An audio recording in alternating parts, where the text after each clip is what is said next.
Welcome to PTSD911 Presents. My name is Conrad Weaver. I am the host of this show, and I'm also the director of a PTSD911 documentary that we're producing, telling the story about first responders dealing with and struggling with the traumas that they've faced. And so we're going to talk a little bit more about that in a little bit.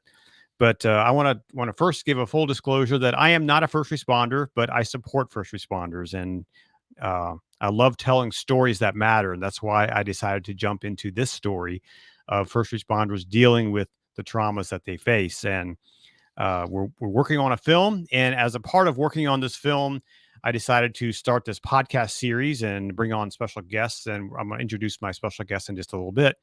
But if you are a first responder, please put that in the chat. Let us know where you're from, and let us know what agency type you're with. If you're with law enforcement or another agency type, please let us know. We'd love to see and hear where you are from. And also, this is a participation sport.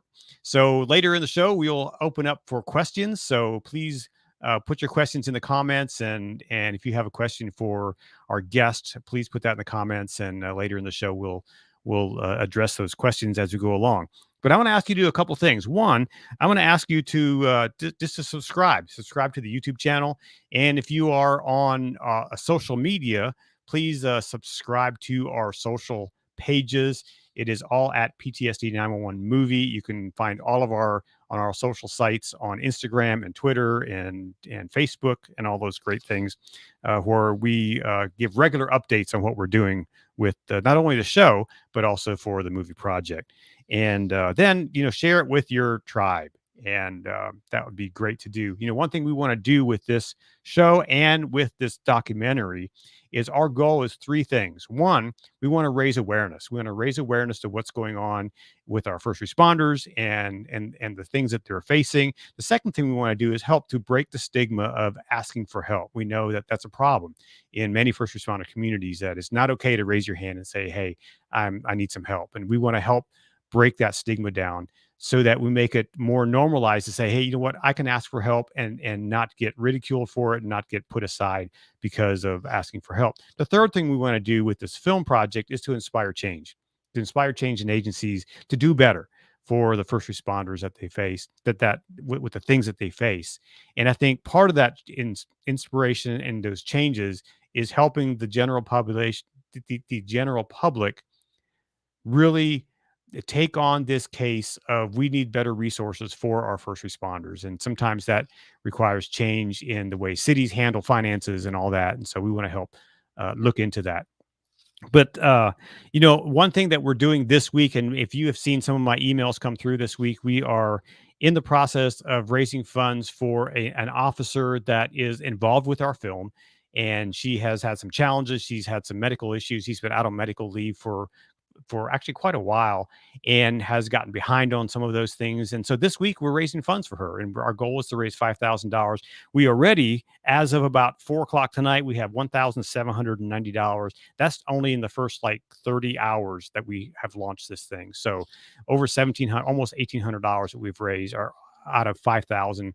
And if you want to make a contribution, large or small, there's a link in the chat. If you scroll up to the top, there's a link that has a bunch of bit.ly/306. That little link right there. Click on that link, and it'll take you right to a page where you can make a contribution and a donation to that cause so that we can help her catch up with her bills and go on.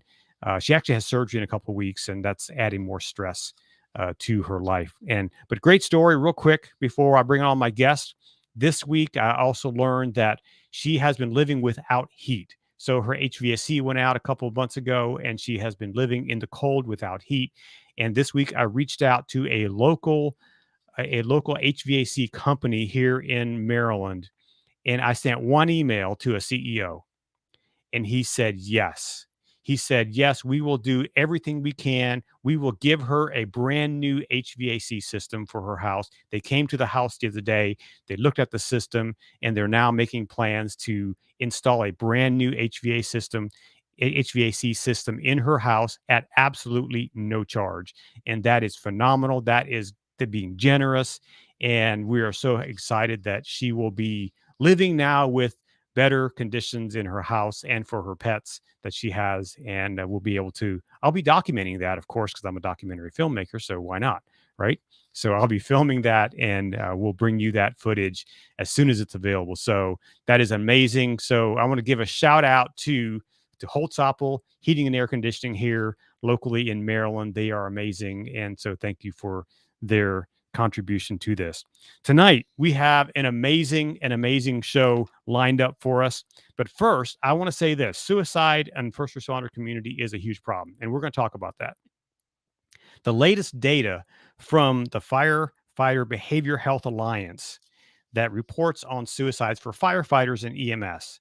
The latest report, with 65%, they guess, average reporting, is 71 firefighters and EMS workers this year have died by suicide.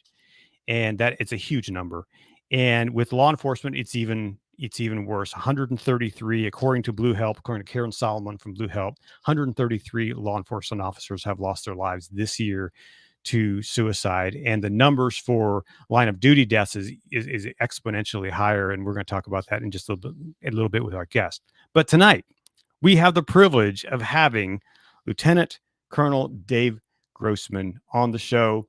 And I'm going to bring him on the screen. And Dave has amazing resumes that include 5 patents.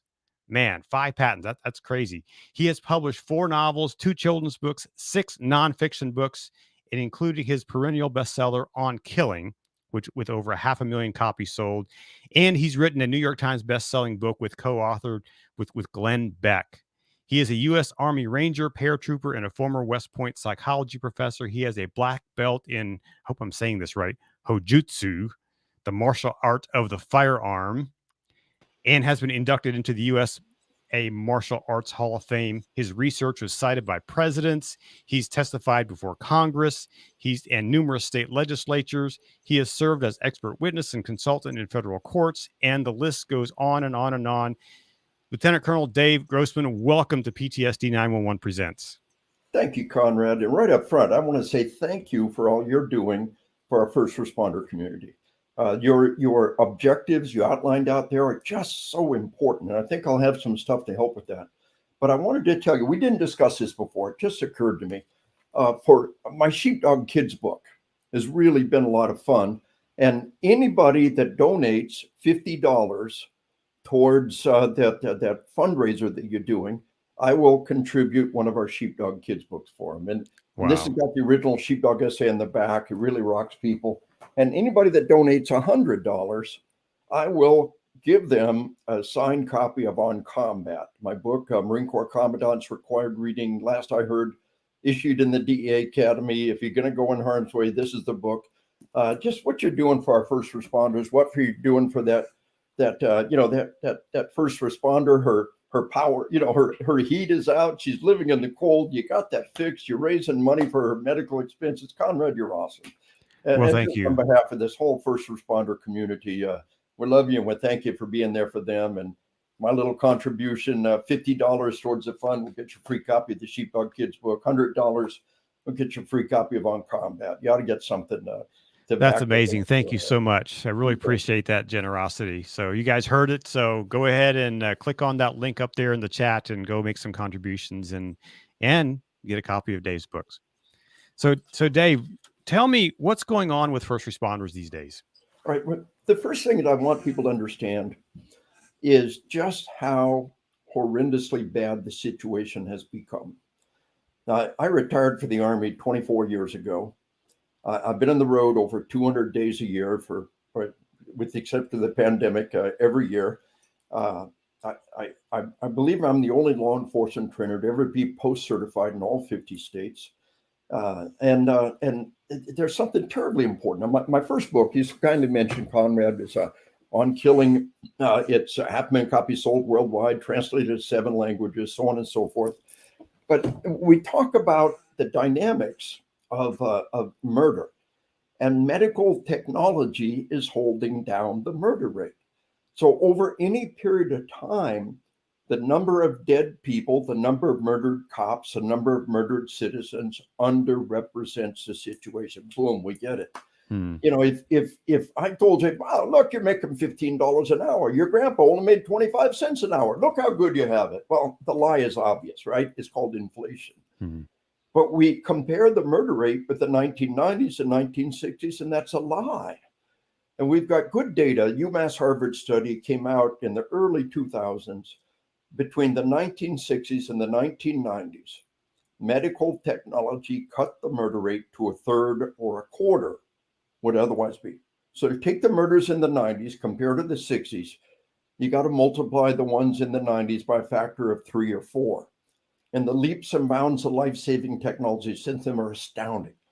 And we just had another mass murder by a juvenile in a school.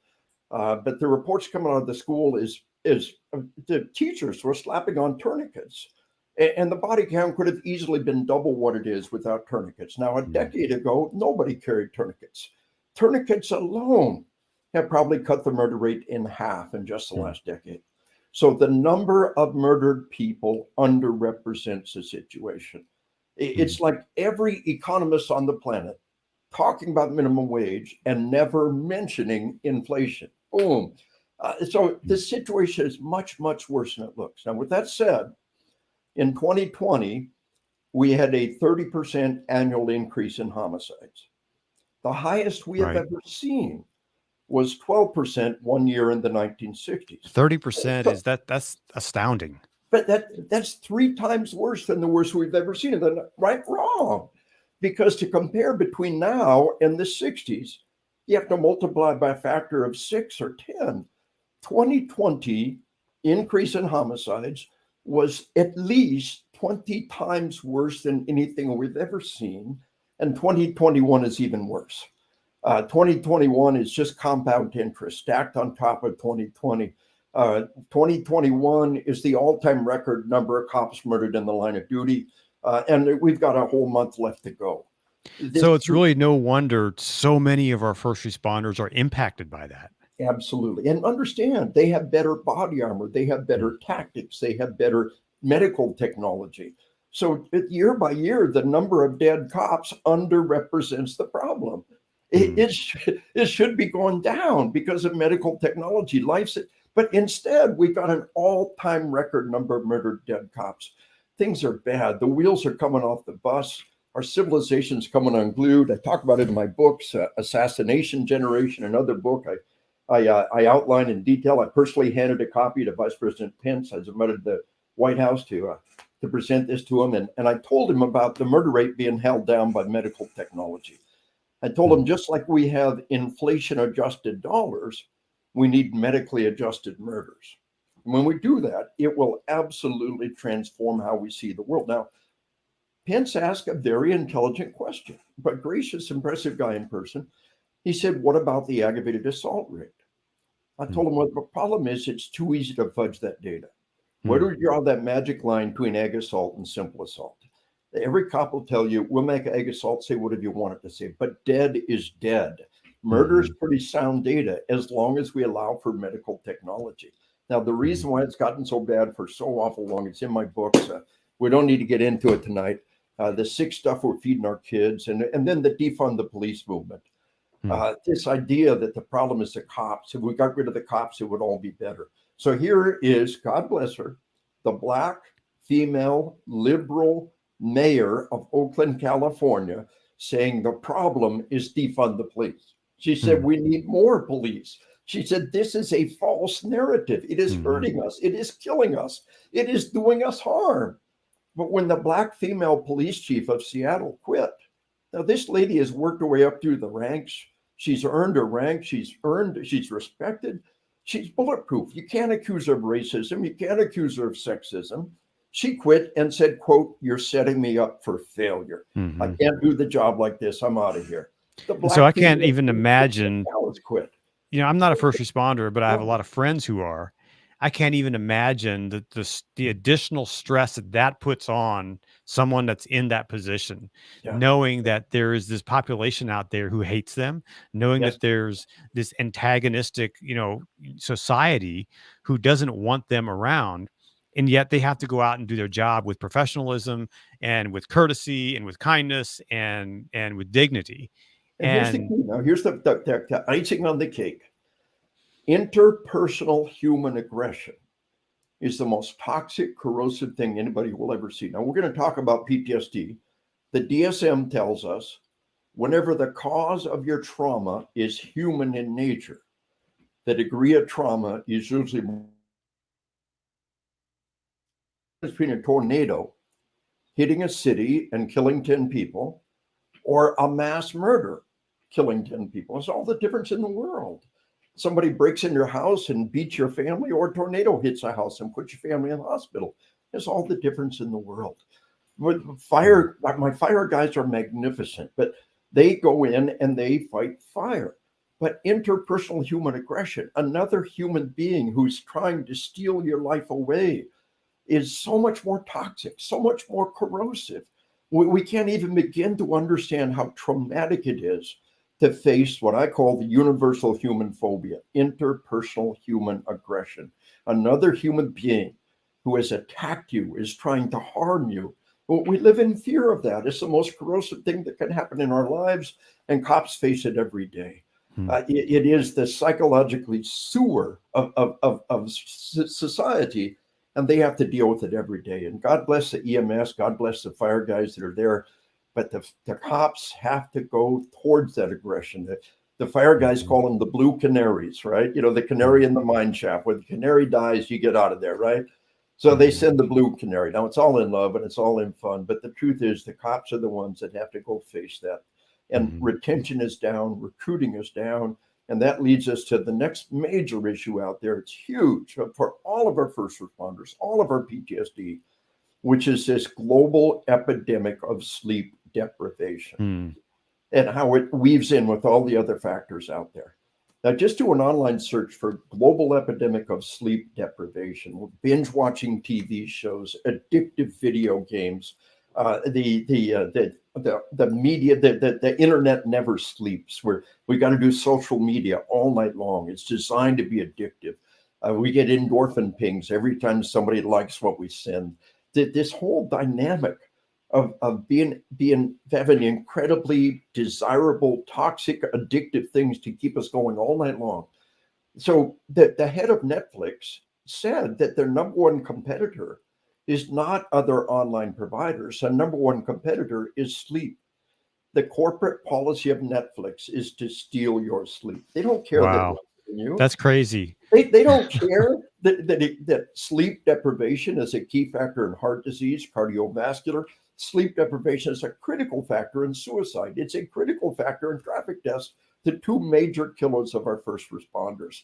The sleep deprivation is a great killer. If I were king and could pass one law, I would mandate sleep for all first responders. Now, you know, I've been under attack from all the defund the police and all the Antifa people.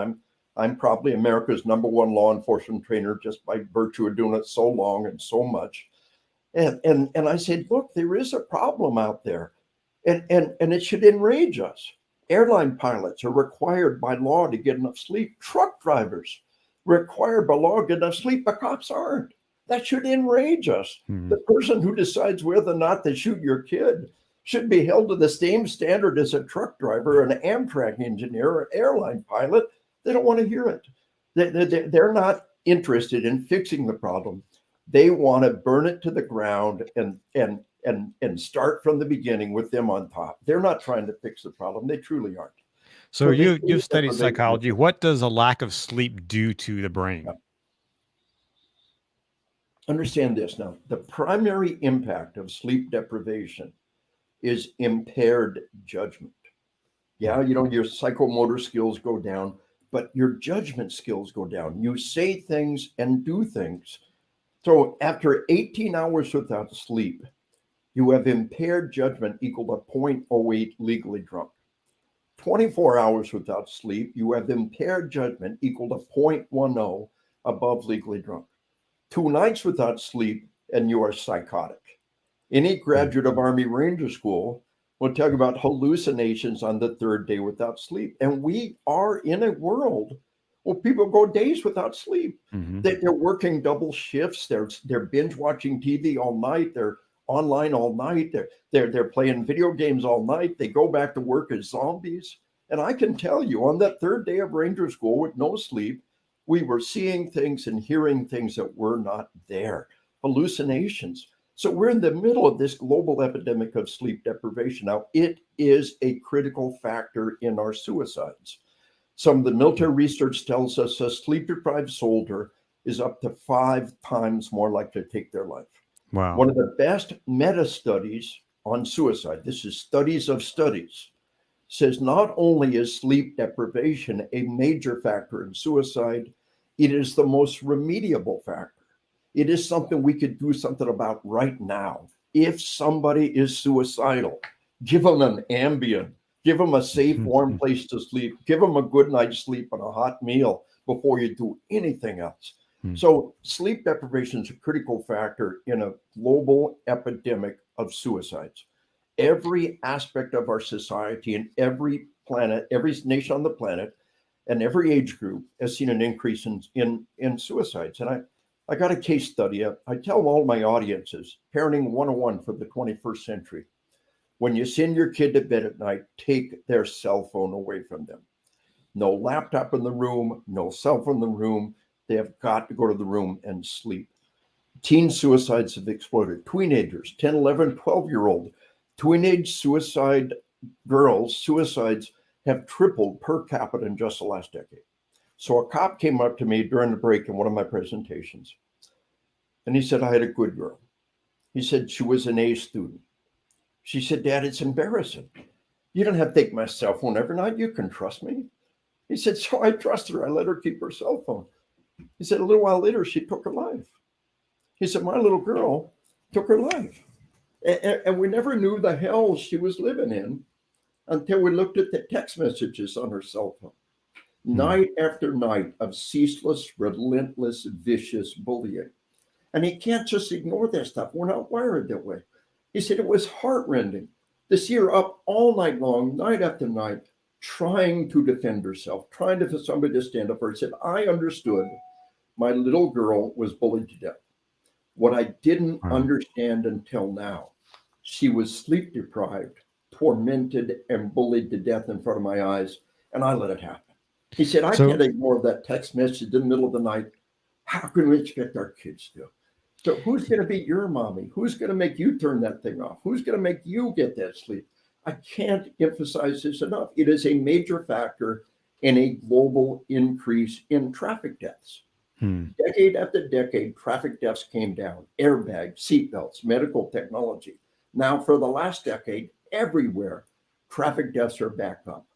Think like a detective. Think like a scientist. What is the new factor causing an increase in suicides and traffic deaths? Boom, sleep deprivation. Sure, the cell phones, the video games, the text messaging, the binge watching the TV shows. And remember, this causes impaired judgment. You do stupid stuff when you're sleep deprived. And the ultimate stupid thing is trying to drive when your head is bobbing. The ultimate stupid thing is taking your life. You never get a chance to rethink that decision. The sleep deprivation, 2 major causes of death have exploded. The third one, now we got traffic deaths, we got suicides, and we got opiate overdoses. Why opiates? Prescription opiates have always been there. What is the new factor? Sleep deprivation creates chronic pain. The tendons and muscles never get a chance to fully relax. Doc, I heard all the time, give me a pill to fix. You don't need a pill. You need more sleep. And knock off those mega doses of caffeine after lunch that's stopping you from getting deep cycle sleep. Your tendons and muscles never fully relax. Of course you have chronic pain. Sleep deprivation is the new factor worldwide. The video game industry is never going to tell you, turn off that game. The cell phone industry is never going to tell you, turn this thing off. They're never going to tell you on social media, you've been on for 24 hours. It's time to go get a life. Netflix is never going to tell you it's time to stop binge watching these shows. They don't care that they're killing you. They don't care that they're responsible for the 3 major causes of death that have exploded worldwide. They just want your money. And so we've got to stand up for our families and stand up for ourselves And somebody has got to be the pioneer that mandates sleep. So And what's the first responder to do when they're in a situation where they're short staffed and they're held over for another shift? I was with a firefighter in California recently, and where yeah, that very thing happened. He was on for 24 hours, and we were going to do something the next day, and he called and said, "I'm sorry, I'm held over. I yeah, got to work a second shift." yeah, And that's back to back. And then I've yeah, heard of a fire company, a town down in the Carolinas, where they used to have a 24 on 48-hour off policy, and now because of short staffing, they flipped that yeah, 48 on 24 off. yeah. And then you have law enforcement that are short staffed, and they're Yeah. working double shifts, they're working swing shifts. And what is a first responder to do? Well, one thing I really think everybody needs to wrap your mind around is at the upper levels, God bless them all they understand is money. And when bad things happen, they need to be sued. They need to be sued. And here's our FOP can get behind this. We had a cop who had an error in judgment, but the department had him up for 24 hours. The department is responsible for what this individual did. We got a firefighter who crashes and dies on the way home. The fire department kept him going 36 hours. That's criminal negligence. So we've got to hold them accountable. We've got to change our way of life. The individual who holds your child's life in their hands, fire, EMS, especially cops, the individual who decides whether or not to shoot your kid should be held to the highest standard, like truck drivers and airline pilots and Amtrak engineers and many others. We got to get this fixed. In the meanwhile, what we can do is we can make sure that our sleep is quality sleep. Now, I spend a whole half hour in my class talking about sleep hacks. Don't touch that snooze alarm. That's extra sleep time that you can use. Get straight the hell out of bed when it's time to get out of bed. Don't use that snooze alarm. It's counterproductive for many reasons. Naps are a friend, but 30 minutes is a minimum nap, and they don't replace a full night. The most important thing you can do is to sleep in a totally dark room and combine it with the sleep mask. Now, I'm a huge science geek. I stay current in all kinds of fields. ScienceDaily.com is my favorite website. Check it every day through every category. Major study in the sleep lab, totally dark room, bathroom light is on, the door is shut. The light coming under the crack of the bathroom door is enough light to stop your body from producing the melatonin that you need. Now, melatonin is a neurotransmitter our body creates to help us sleep, and it's created in the dark. If you don't sleep in the dark, you don't get melatonin. And so combine it with the sleep mask. My little grandson went off to college. He just now graduated after 2 years of tech school. And my graduation gift was 2 of the highest rated sleep masks on Amazon. I used one of them. He's heard my class many times. Are you using your sleep mask? Yes, sir. Are you sleeping in the dark? Yes, sir. Are you getting enough sleep? He's going to college and working a job. This should terrify us. Traffic deaths, suicides, drug overdoses, opiate overdoses, sleep is wired in with all of that. We got to get that fixed. So make it quality. Sleep in a truly dark room. No more than 1 drink on the way to bed. Don't use alcohol to put yourself to sleep. The research is there. A nightcap, 1 drink on the way to bed, no big deal. One of the best pieces that most technology is working against us, but one that works for us is the fitness tracker tracking your sleep. And there was a good study showing the ones that did the best job of tracking your hours of sleep. And the Fitbit was doing one of the best jobs. I really like the Fitbit. Download the app, wear it on your wrist. It'll keep track of your heart rate during the day. That's important stuff, your steps, your calories, but it will track your sleep. You need at least 7 hours of sleep a day as an adult. Your kids here, your college age kid, your high school kid need 9 hours of sleep minimum for their survival. It will tell you you've gotten by on 4 hours of sleep for the last month. You can't keep going like this. But one of the things you can do is do your own test. Pound down 4 beers, wear your little fitness tracker, track your sleep, pound down 4 beers, go to bed and see what it does to you. You will fall quickly into a shallow sleep. You'll wake up shortly and can't get back to sleep. We all need help sometimes. Get help. The medication that the docs can use appropriately. To start with melatonin, you can't do much harm. As the body gets older and older, it produces less and less melatonin. Little baby dose of melatonin is not a bad idea. But as we get more, we need things, but please don't use alcohol to put yourself to sleep. Terribly counterproductive. Don't wake up in the night and have a smoke. This is the one time to show some discipline. There's a book a guy put out recently called Two Sleeps, and tracking throughout history, there was a real trend where people would get up in the night, they would talk, they would have sex, they'd have a snack, they'd go back to bed. This idea of having this break in the middle of the night is not necessarily a bad thing. But don't get up and have a smoke. Again, no more than one drink, and then get back to bed and track your sleep. We got to track our sleep like we track our money, hopefully even better. And most of all, these mega doses of caffeine that we're putting in our body are terribly counterproductive. Caffeine is a useful, powerful, addictive drug.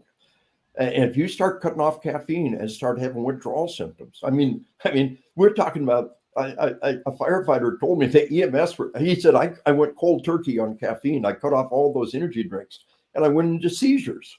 And the EMS guys were there and they had no idea what was happening. I couldn't tell them. I'm in the middle of a seizure from cutting off caffeine. We've really got to limit it. 4 cups of coffee a day appear to be pretty good for us for several reasons. A cup or 2 of coffee or tea at breakfast, cup or 2 at lunch, then switch to decaf all you want. But proper management of caffeine, proper sleep hygiene in a dark room combined with that sleep mask. There are things that we can do now to make sure the sleep we get is quality sleep. But we can't keep working this way. If we were airline pilots, if we were truck drivers, if we were Amtrak engineers working like this, we'd be sued. We'd be put in jail for sending sleep-deprived people making life and death decisions. We can't keep doing this. We got to get it fixed. So Thomas has a question that we're going to pitch to you. He says, what advice can you give us as to how we can normalize the conversation of the importance of first responder mental health and wellness? Well, it's a matter of compartmentalizing. Take, for example, sleep. We're not talking about first responders. We're talking about any human being. And we talk about airline pilots and truck drivers required by law get enough sleep, but we're not. And use the research on wellness and what that's doing to us. I think it's really useful to take a look at the trauma that you have to face. Now, cops go toward the sound of the guns. Cops go toward the person who's trying to hurt people. But EMS and fire around the periphery, the coroner's office, they've got to be there at the crime scene, seeing terrible things that you can't unsee. We've got to realize how toxic these things can be. We've got to understand, go straight to the DSM whenever the cause of your trauma is human in nature. This is not a tornado. This is not a traffic accident. This is a human being who inflicted this on other people. And I've got to go and clean up the pieces and put the bodies back together and cart off the bodies and help people understand that this interpersonal human aggression is the psychological sewer that we have to operate in. It is the most psychologically, don't cop a pity party, but it is the most psychologically destructive thing we could face. So what you got to do is not say, I'm a first responder, terrible things happen. You've got to be specific, and you got to have the research behind you. The data on sleep deprivation and suicide is overwhelming. Just do an online search, boom. The data on sleep deprivation and traffic deaths, boom. Here's your 2 major killers of all of our first responders is traffic deaths and suicide. And the major dynamic, without a doubt, do a quick online search, boom, sleep deprivation. If we gave a damn about our first responders, if we gave a damn about suicide, if we gave a damn about traffic deaths and opiate overdoses, the first thing we would do was address this sleep issue. And yet nobody wants to talk about it. So why do you think there's been taken down one by one? So, in the course of history, we've had first responder communities for decades. Why has there been such a lack of training in the areas of resiliency, brain health, and wellness? Yeah. My dad was a cop in Cheyenne, Wyoming in 1962. No academy. Wyatt Earp didn't go to no stinking academy. It wasn't until the 1970s we began to send most cops to an academy. Now think about that. For 200 years, 1776 until the 1970s, for 200 years, We gave a cop a gun and a badge and cut him loose like Wyatt Earp. Imagine if we still did. Wow. Imagine we still did that. So what I want everybody to understand is we are getting better. We are a profession that really cares. When we fail, people know it. You can't fake it in this business. You can't fake it because people die. Now, my stuff is out there being used year after year after year. If you're teaching something that doesn't work, then people die and we drop it like a hot rock. So this dynamic that we're not improving is a lie, but we've got to understand things are getting much, much worse. The murder rate is being held down by medical technology. And the actual dynamic is not 2020 wasn't 3 times worse than we've ever seen. It was 20 times worse than we've ever seen. Remember, the worst we've ever seen was 12% of the 1960s. Here we are, 30% annual increase in homicides in 2020. And it's not about the pandemic.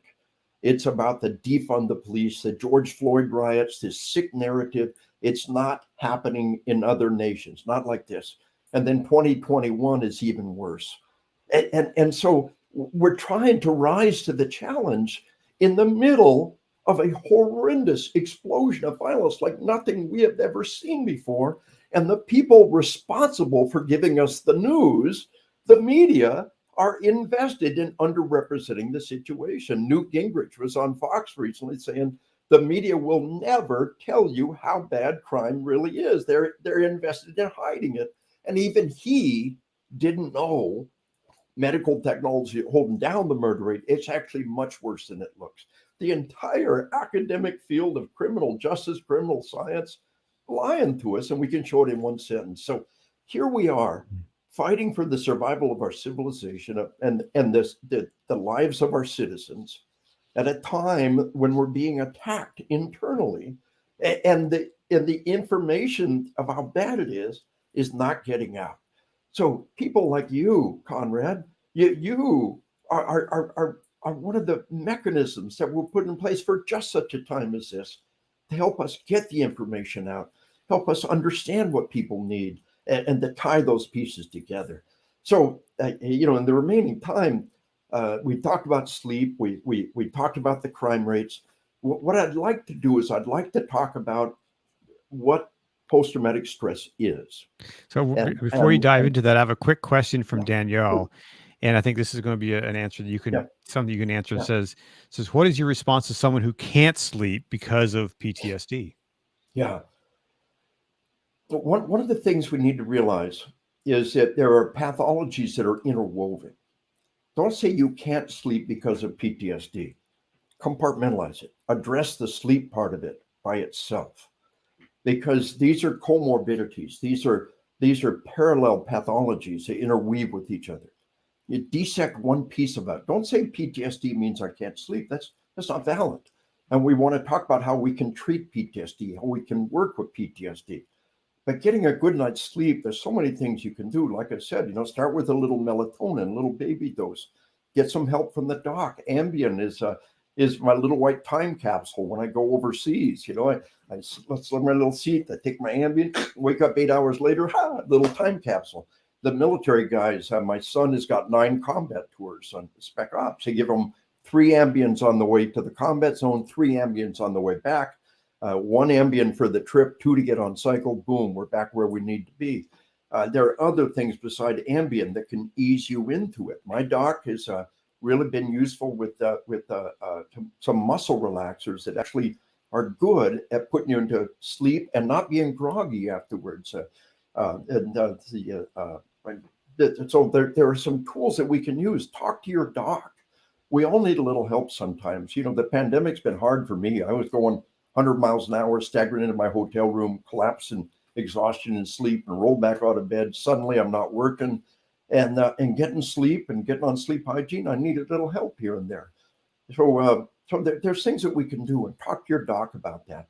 But what we I think really also, as well as addressing the traumas, is talking to mental health provider to address those traumas that may be causing nightmares and things like that. And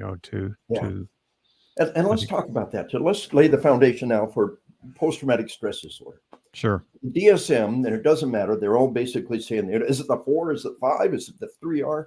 The DSM tells us that you have a life and death event, and your response was intense fear, helplessness, or horror. Now, if there is no intense fear, if there is no intense helplessness, if there is no intense horror, there is no PTSD. So in my classes, I try to address what causes fear, what causes horror, what are the things we can do. But you've got a life and death event. You have a powerful physiological response with intense fear, helplessness, or horror. And here's the key: when the trauma is human in nature, usually more severe and long lasting, but here's the key: then you re-experience the event. Now, during a life and death event, the body goes into survival mode, fight or flight, sympathetic nervous system arousal. After the event, you crash. Fight or flight, and then parasympathetic. It's called rest and digest, also called feed and breed. The 4 F's: fight or flight, feed and breed. Now, one of the normal biological responses to a traumatic event is reproduction. We're talking, I just did a presentation for all of the Army's sexual assault investigators and counselors. And after a traumatic event, there is a grasping for life. Crime victims, all kinds of crime victims, go home and have very intense sex. It's a grasping for life in the face of danger. It's not necessarily a representative of any problem. A lot of fire, EMS, cops talk about going home after a traumatic event, having very powerful, embracing, intense sex. And there's nothing wrong with that, but it scares people. Understand there's this dynamic: fight or flight, feed and breed. Now, the problem is, a day later, 2 days later, a week later, you smell something, you hear something, and all of a sudden you're in that fight or flight mode again. The neurons are firing.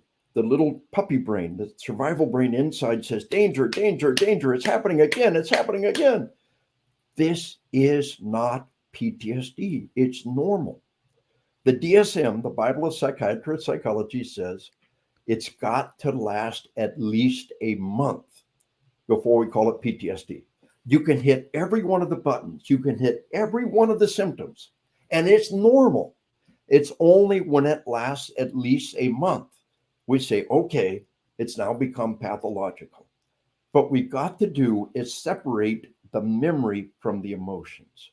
The breathing exercise that I teach is a tool that we've used for decades. I got it from people before me. We use the breathing to regain control. You cannot consciously control your heart rate. You cannot consciously control your blood pressure, but you can consciously control your breathing. When you reach out and grab conscious control of your breathing, your heart rate and your blood pressure will come with it. So just the breathing exercise, but I want to, in the time available here, there's something that we found out in the last decade or so, the incredible power of taking a swig of water. Now, isn't all this kind of common sense? Did mom ever say, calm down, take a deep breath? Mama say, calm down, have a drink of water. How many have to, give him a swig of brandy, give him a drink of water. Here, have a glass of water. The reality is that taking that big swig of water, number one, it makes you breathe naturally. Number two, it sends a powerful message to the body that says we're safe. It pulls you from fight or flight to feed and breed, fight or flight to rest and digest. It says we're safe. A friend of mine is one of our nation's leading therapists for federal agents. Now, they'll come and talk about a traumatic event with her. And when they start becoming emotionally aroused, he makes them stop and breathe and regain control. Now she has the bottle of water. And every time they talk about the event and they start to re-experience it, stop, take a swig of water, regain control. She told me, she said 14 years of practice, 6 years of college, and that stupid bottle of water is doing more good than anything I've ever done. But a lot of people know about CISM, critical incident stress management. I've been part of their instructors in Baltimore and their international conference almost every year.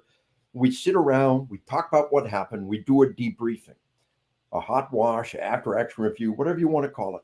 But one more thing, everybody has a bottle of water in front of them. Everybody talks about what happened. And the minute anybody starts to become emotional, stop, take a swig of water, regain control, separate the memories from the emotions.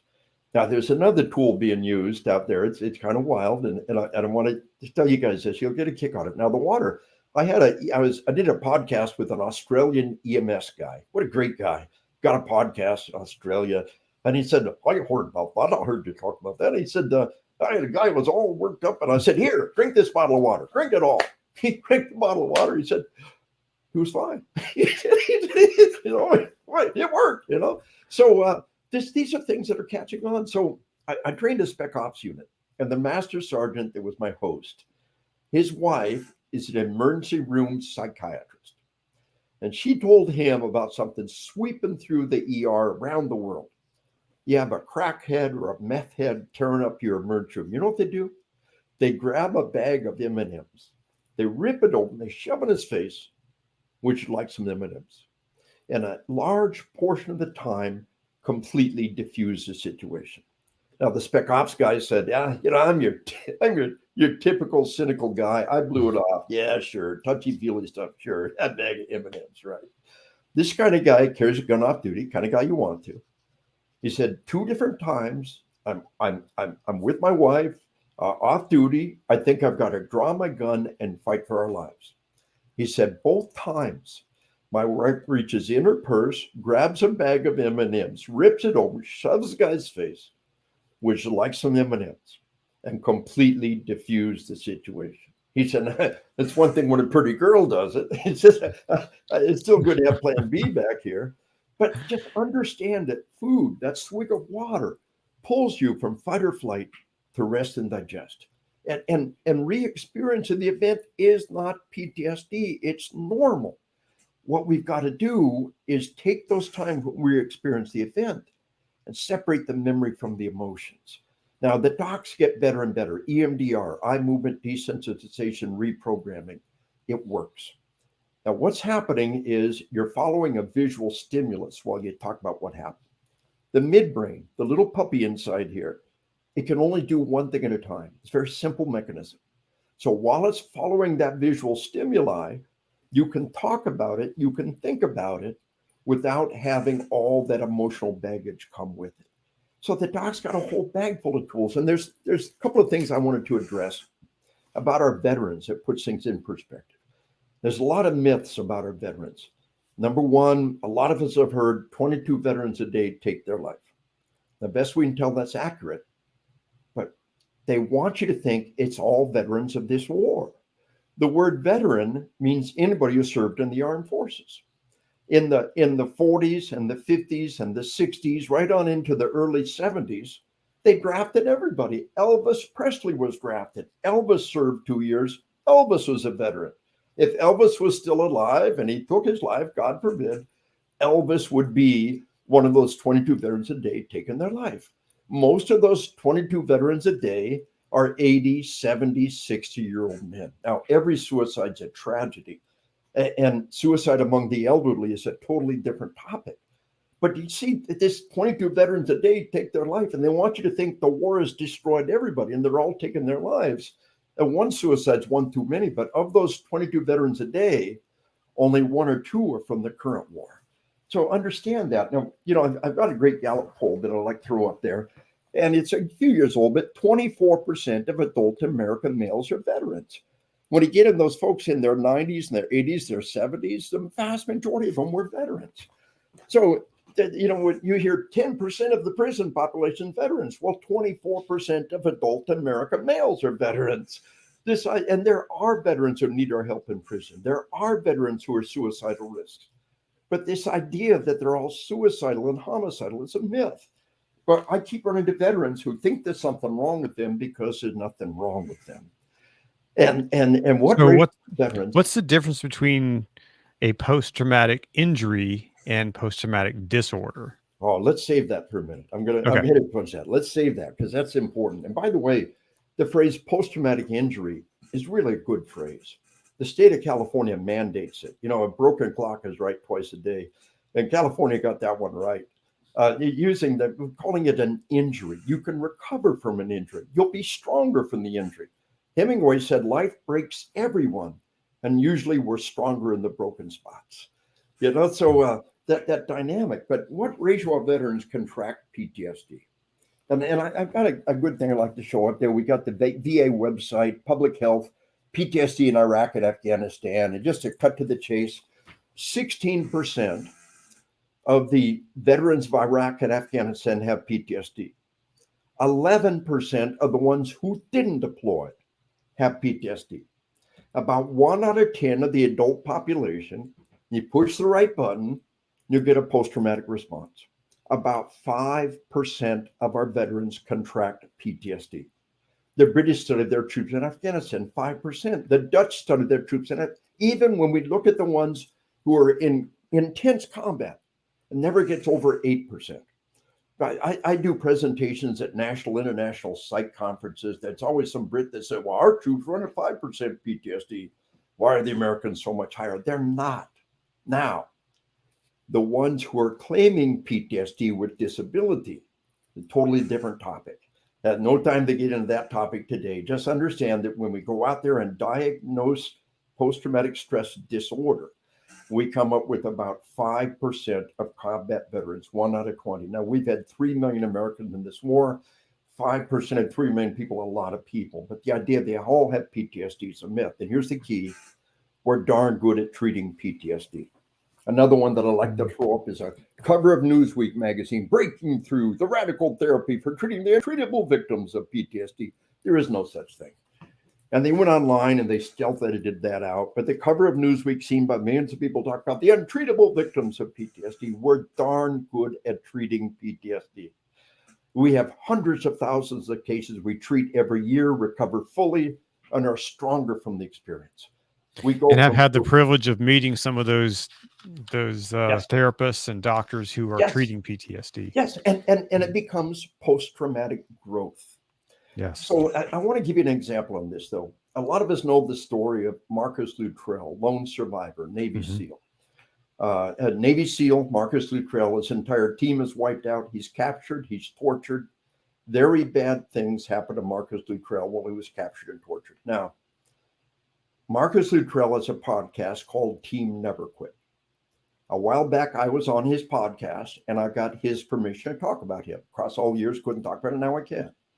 I trained his unit before and after that incident. Now, I tell people post-traumatic stress is like being overweight. A lot of us got a few extra pounds on. We understand overweight.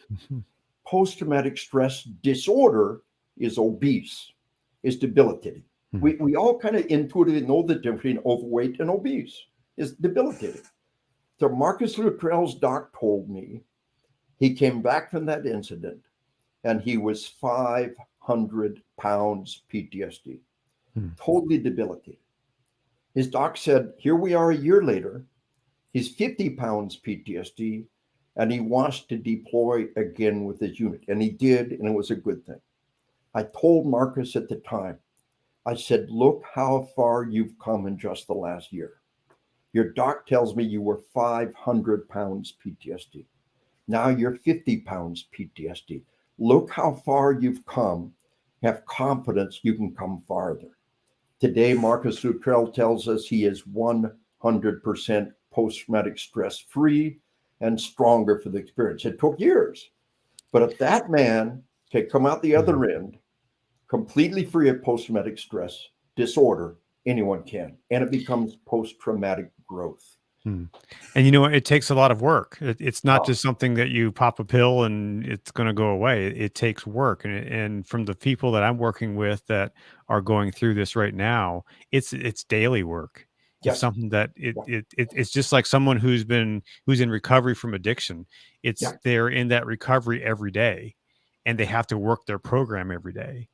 And that's what I'm learning from many of these folks, first responders that I'm working with, who are dealing with post-traumatic disorder.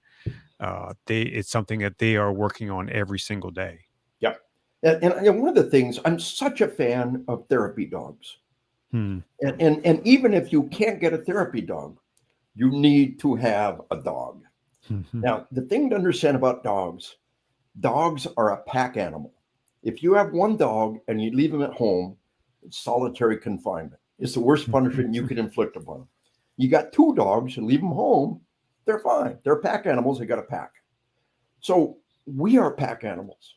We're not meant to be alone. You know, you see one guy walking in a park, you're suspicious. You see somebody walking the dog in the park, totally different story. And they feel that way about themselves at an unconscious level. Yeah, like I said, even if, you know, and there's a lot of good people out there getting good, high quality therapy dogs and PTSD dogs, and it's worth it. It's a worthy endeavor. But just get a good trainer and a good dog. And the thing about it is that veteran is never alone. They go to the bathroom with you. Come on, you go to the bathroom with them. They go with you. It's only fair. They go to the store with you. They go to the restaurant with you. You're never alone. And we are carnivores. We got the gripping fangs of a carnivore, and we're pack hunters. We're hunters, and dogs are pack hunters. And so we got this natural bond. He's got your six. He's got your back. You're never fully alone. And this dynamic of dogs as part of the healing process, and having them with you all the time, it's just so powerful. And we can go in more detail on how, you know, if you start re-experiencing the event, the dog knows it, it gets in your face, you know, you can't hug a dog and be traumatized at the same time. You know, Mhm. you get in sync with them, you breathe in each other's face, you get that calming dynamic, you use the breathing. And so there's so many good dynamics we can use. But one of the most tragic things that's out there is somebody saying PTSD is for life. That, Mm. that's unacceptable. If you had cancer, you would turn the internet upside down to find the miracle therapy that's going to give your life back. Mhm. And one of the things that's pathological, I just wrote a cover blurb for an amazing book on how dysfunctional the VA Veterans Administration has become with people seeking 100% disability for PTSD and then hanging on to it. No amount of money is worth a lifetime of mental illness. Mm. Get better.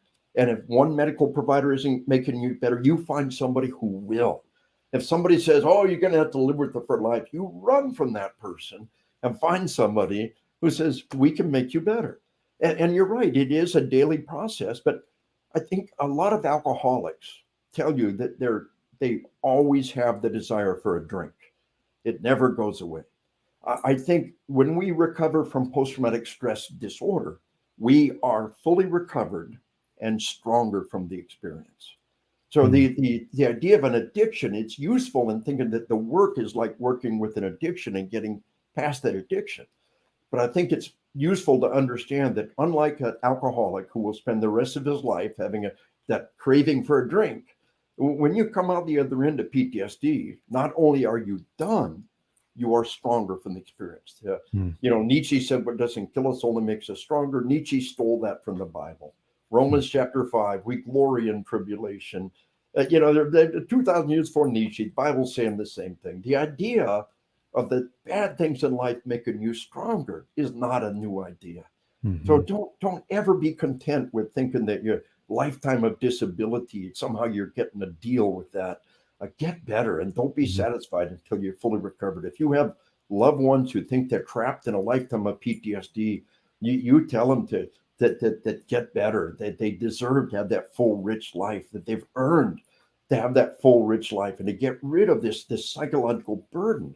And it really is like being overweight. It really is debilitating. And we need to get it under control. And you really can come out the other end as a stronger human being. You know, Mm. Hemingway, Nietzsche, the Bible, they all say the same thing. You know, life breaks everyone, but usually we're stronger in the broken spots. Mm. So, a real And quick question yeah, from Danielle as we start to wrap up here. yeah, She said, "Do you still get solid sleep with medications?" yeah. You know, it's I'll talk about myself.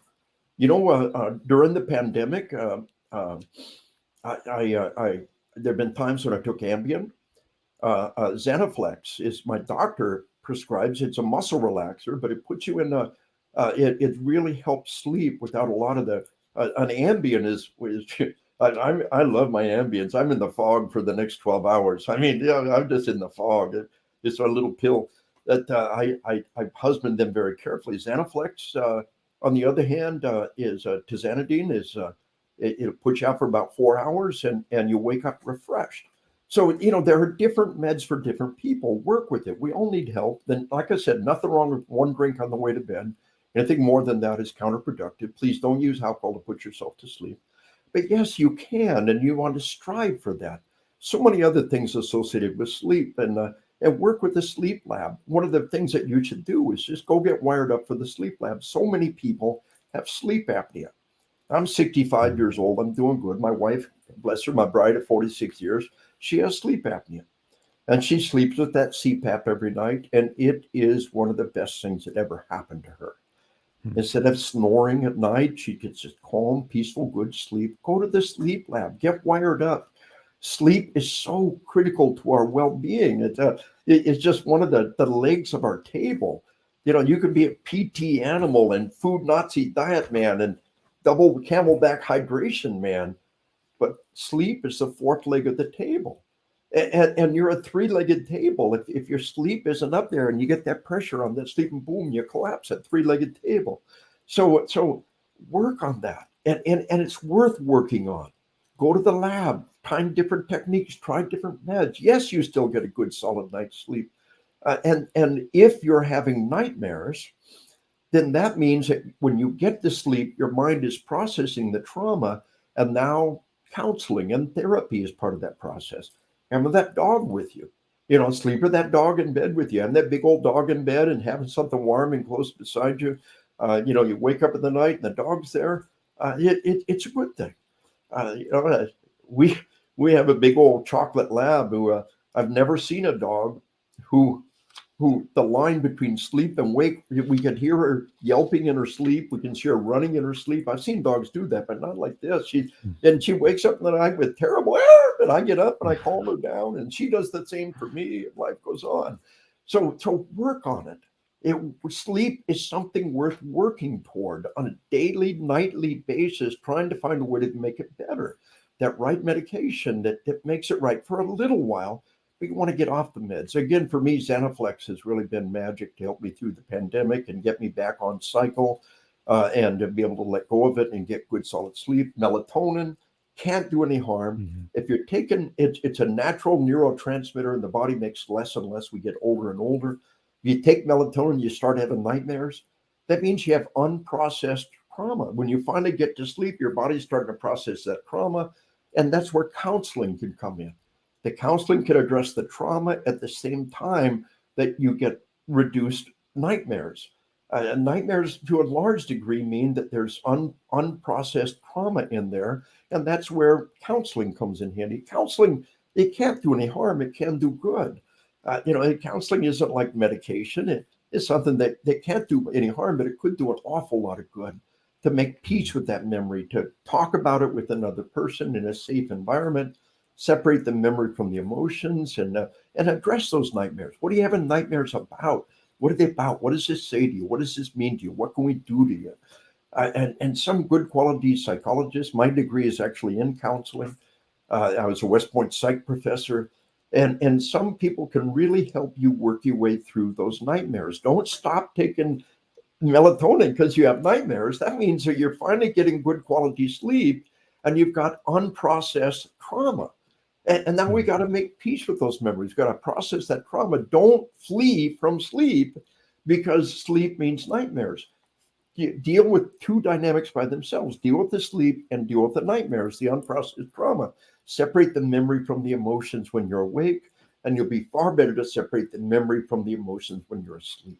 All these things tie in together. Like you said, Conrad, the great work that you're doing, documenting. I love the word documenting. What these healers are doing, the leaps and bounds of progress that we've made are so astounding. World War I, they called it shell shock. Today we call it TBI. In World War II, they called it combat fatigue. We call that PTSD. Now we know it can be both. What an achievement. It can be TBI and it can be PTSD, and we're darn good at working on both of them. That's progress. Wow. And we should take great joy in that. Well, this has been probably one of the fastest hours of my life, I think. We're already past 9 o'clock, and to help everybody get settled down and calm down, we're going to wrap up in just a minute so everybody can go to bed and There you go. This way, get a get a good good night's night's sleep in sleep a dark room. That's in a right. dark room. So one thing I want to share just personally from a practice that I started a number of years ago. So oftentimes in the evening, my wife and I will sit down, we'll watch a TV show or something right before bedtime. But what I do is I turn that TV off, and oftentimes now I'll find a YouTube video that has calming music or Yes. calming sounds, and I listen to have that on for the final few minutes. I'm downstairs. We don't have a TV in the bedroom. And then when I go to bed, I have a book. I have a whole stack of books beside my bed, and I will read for 15, 20 minutes before I before I turn off the light. And that has really revolutionized my sleep. It just Absolutely. calms me down. One It other get, thing is put your cell phone and your laptop on night watch. yep. The yellow light. You know, I'm a lazy guy. I put it on yellow light all the time. My cell phone's always yellow. My laptop is always yellow. It works great. I got no problem with that. They say, oh, yeah, put it on night watch starting at, it's always on night watch. I mean, Mhm. I don't need all that blue light. I'm an up guy Mhm. anyway, but turn that, you're getting the hours as you're getting ready to go to bed in these declining hours, and the sun should be going down, and the blue light from the sun should be coming less. Set your cell phone and your laptop and your television to go towards yellow light. Put it on the night watch. It's an app. They also have something called white noise. It's an app Mhm. called white noise, and it's dynamite. It can be Mhm. the sea. It can be the wind. But this white noise app, like you were talking about, is very valuable tool that we can have. The white noise app. For several hours before you go to bed. Put your laptop, your cell phone, and your television in that yellow mode, in the night watch mode. Those are great examples of things that we can be doing, and they're simple little things that all add up to health. Yeah. Well, this has been really an amazing time to hear from you, Colonel. It's such a privilege to have you on the show. Thank you for being here. Thank you for sharing your wisdom. And I want to remind everybody that if you make a donation toward our officer who needs a helping hand, if you give $50, you get the sheepdog book. If you give $100 or more, you get the On Combat book. And these are signed copies, by golly. We'll get you a signed copy. That'd be awesome. Oh, So go ahead, and there's a link in the comments, and I'll also put the link in the show notes so that everyone can access that. Thank you, Colonel, for being here tonight. Thank you for sharing your wisdom and for what you're doing and for all the research you've done and all the work you've done to help veterans and first responders. Thank you for your work. thank you, Conrad. God bless you. So stick around a little bit after we sign off, and we'll wrap up offline. But if you, for all of those of you who are watching, thank you for joining us tonight. Thank you for being a part of this community of caregivers, of first responders, of people who care about their mental health and well-being. Thank you for being here. And I look forward to seeing you next time on PTSD 911 Presents. My name is Conrad Weaver. I've been your host, and I'll see you next time. Be well.